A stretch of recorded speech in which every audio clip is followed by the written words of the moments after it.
Within the Monsterverse, we know that various different religions and mythologies once interpreted the presence of titans as modern myths that we know today. Across the world, there are several different samples of text that seem to allude to very similar phenomena despite being separated both by distance as well as time. But what we know is that it was actually the Titans who inspired many of these myths. In Godzilla x Kong the novelization, we are treated to samples of these stories, as well as various hymns, accounts, and poems of these gargantuan beasts at the beginning of each chapter. Using these texts, we are able to build a rough timeline of where and when the Titans were present based on their mentions across different cultures. So today, Heralds of the Titans, let's talk about a few passages in particular that we find fascinating in order to build a map of where Shimo may have lived in the distant past and some of her stories. For this video, we will be diving into these stories as well as touching on Monarch's collection of internal memos titled Speculations on Hypothetical Titan, authored by Dr. Martins and her team as they attempt to track down and locate Shimo. It's important to mention that one individual passage or myth by itself does not outright confirm the presence of Shimo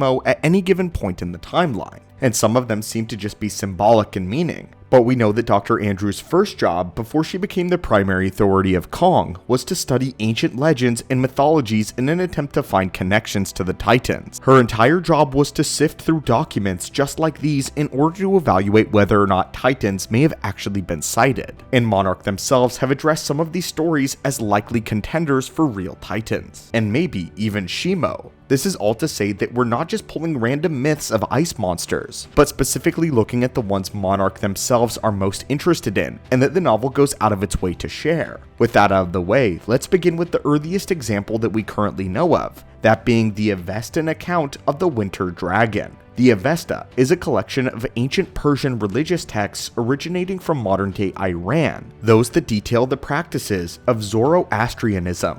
Think of Avesta as a library of religious books. They all have their own story and origin, and all fall under the same umbrella of Avestan texts, much like how the modern Bible is a collection of stories rather than one cohesive script from back to back. And the passage in question that we'll be citing today comes from the book Against the Demons. Here, their god warns of a coming evil that will bring eternal winter to the land where no one will be safe from the fierce and deadly frost that will engulf the land in a tenacious and an eternal winter. Later, the Vendidad, another book within the text of Avesta, references a mighty dragon by the name of Aziraotheta, which aided the demons in creating this winter. This is the section that Monarch themselves specifically highlights as an area of interest, indicating that the Aziraotheta may actually have been an ancient Shimo sighting. We know that the writing of the Avestan texts began around 1500 BC, but the Vendidad is a much later entry, and modern scholars believe that this particular text was written anywhere between 141 BC and 224 CE, which would put Shimo in Iran as far back as 2,000 years when the Vendidad was written. Not long after this though, it is believed that Shimo was sighted in Borneo, all the way down in Southeast Asia just off the coast of Malaysia. This is the section in the novel which references the myth of the Kinabalu. The region of Borneo lies not far from the equator, and as a result, usually experiences only mild winters. Yet atop the summit of Mount Kinabalu, legend tells of a mighty dragon from which the mountain was named. According to the Monarch report, Kinabalu was known for guarding a sacred pearl in the ancient Borneo, but in multiple versions of the story, the pearl is stolen. Though the reasons change based on the specific retelling of the story, they know that the summit initially froze over around 1.4 million years ago, though exactly when this story began to be told is harder to pin down. The myth of the Kinabalu, though, is a story which has been passed down for generations, though Monarch notes that there are some striking similarities to other stories from across the world. In Monarch's own words from the memos quote, "There is another story from halfway around the world about a similar dragon, and a similar shiny jewel that belonged to it. It too was stolen by an evil god or a monster who used it to inflict pain on the dragon and make it do its bidding."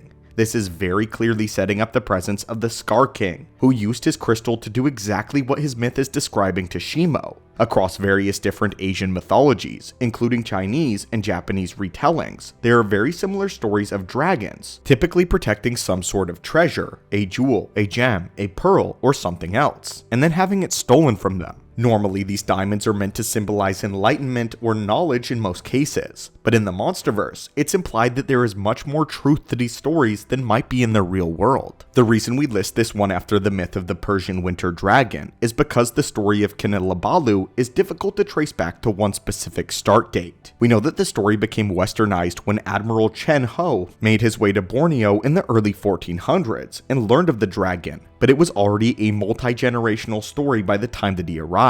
The earliest evidence of advanced societies in Borneo dates back to the 2nd or 3rd century CE, which means that the absolute earliest this story could have taken place is around this period of time. If Shimo left after the Vendidad was written, then she would have landed here at some point between 224 CE and 1400 when Admiral Chen landed, which is in line with what we know about the earliest people of Borneo. It's also not clear which other story Monarch was citing when they referenced this allusion to the Skar King, and it's possible that this one was just made up for the book. Given that it's said to take place halfway across the planet, we know that we're probably looking at European, African, or pre-Columbian Native American mythologies. We know that during the Middle Ages, stories of dragons guarding treasure became very prevalent, and this actually seems to make sense with what we'll end up learning later. Keep in mind that the Middle Ages took place between 500 and 1500 CE, but we believe that Shimo made another stop along the way before she actually got there. What Monarch does confirm, though, is their interest in the oldest surviving book of Japanese poetry, the book titled Collection of 10,000 Leaves, which dates back to 759 CE, detailed in the novelization for Godzilla x Kong as a possible record for this mysterious frost titan in Shimo. The poem attributed the Lady of Fujiwara states that there is a dragon god from the hills that has the power to send down snow, though Monarch doesn't say much about this particular piece. Unfortunately for this one, there is not an accompanying Monarch note, which leaves us to wonder exactly how much interest the organization has in this particular tale, but since it's highlighted in the novel, we wanted to mention it here. Most of Lady Fujiwara's surviving poems are love ballads, which use the presence of snow and ice metaphorically, and this seems to be the most literal translation of her works. This would put Shimo in Japan at some point in the 8th century. Given this rough region and time period, it's also possible that this was the same source of inspiration for the Japanese story of the Yuki Onna, sometimes referred to as the spirit of snow or the snow daughter. This figure of folklore is often commonly associated with blizzards and times of intense cold, protecting children and punishing the wicked, though she almost always appears in human form. While this might not be directly related to Shimo, it does demonstrate that stories and myths of snow-powered entities were prevalent in Japan during this time, and that Monarch has a specific vested interest in this era of history, which may indicate the ancient presence of Shimo. They also reference a similar story of that of the Yuki Onna, albeit on the other side of the world. Later in the novelization, the Navajo legend of the Cold Woman is referenced, but what's particularly interesting about the story is that she is being pursued by a monster hunter. The legend goes that this monster hunter learned of the Cold Woman resting on the summit where the trees never grew and the snow never melted. He hiked to the peak of the mountain where he found her and confronted her, proclaiming that he would finally kill her so that no others would die by her hand. It's clear that this woman is responsible for the snow and the cold across the Navajo land in modern-day Arizona where this story is said to take place, and she issues him a warning: if you kill me, it will always be hot, the land will dry up, the springs will cease to flow, and the people will perish. She says to him, "You will do well to let me live. It will be better for your people." In the end, the monster hunter let the woman live in order to preserve the cold, to keep the weather circulating, and to allow his people to prosper. The Navajo are said to have passed through the Bering Strait anywhere between 1000 and 1200 CE, and would have landed in the southwest after traveling through the modern-day Canada and the United States. If during this time Arizona was covered with this much snow and ice, then it could have been the work of Shimo that inspired the myth, depending on when exactly the story grew to prominence. But since it's largely a verbal story, it's difficult to pin down an exact date. If the monster hunter was an actual historical figure who trekked the mountain in order to confront Shimo, it may have been a case where he was physically incapable of killing Shimo, and the story grew and evolved into one of mercy and understanding. After this, we believe this is the point in time where Shimo made her way to Europe, where she would remain until being captured by the Skar King. The next mention we'll be talking about is the younger Edis of the Snorre Sturlason, which details the coming of Ragnarok in the early 13th century. This passage details the god Har as he warns of the stages in which Ragnarok will approach. He states that in the first place will come the winter called the Fimbul winter, during which the snow will fall from the four corners of the world. The frost will be very severe, the wind piercing, the winter tempestuous, the sun imparts no gladness. He then goes on to explain that there will be 3 such winters in which war and discord will spread across the globe, and man will begin to devour one another. A vast winter storm such as this is exactly what we can expect from Shimo, and it may be logical that someone witnessed Shimo's immense power and took it as a warning of Ragnarok's impending arrival. This would put Shimo in the Scandinavian regions near Norway and Sweden in the 13th century, and it would also land her in modern Europe in the final days of the Middle Ages. This might be where the other story of a mighty dragon guarding a pearl could have come from, given that this region of geography and history does have a particular affinity for dragon mythology. Regardless of this part, however, this would land Shimo in northern Europe around the 13th century, a domain already known for its volatile weather patterns and are often associated with extreme cold. It's no surprise that Shimo would feel right at home in this corner of the globe, and may have inspired the myths of not just Ragnarok, but the frost giant of Jotunheim as well. We know that Norse mythology is riddled with references to frost monsters with ice-based abilities, and if this passage is meant to imply that Shimo was around Norway at this point in time, then maybe she is responsible for the inspiration behind these myths as well. And now, the final clip from the novel that we'll be mentioning today is the Kalevala, the Finnish national epic, which is a 19th century compilation of epic poetry. The quote in question references the author commanding the powers of winter to do his bidding, freezing the vessels of heroes and wizards. Here, he commands the weather to imprison his enemies in endless slumber beneath the frost, and this might be someone beckoning to Shimo herself.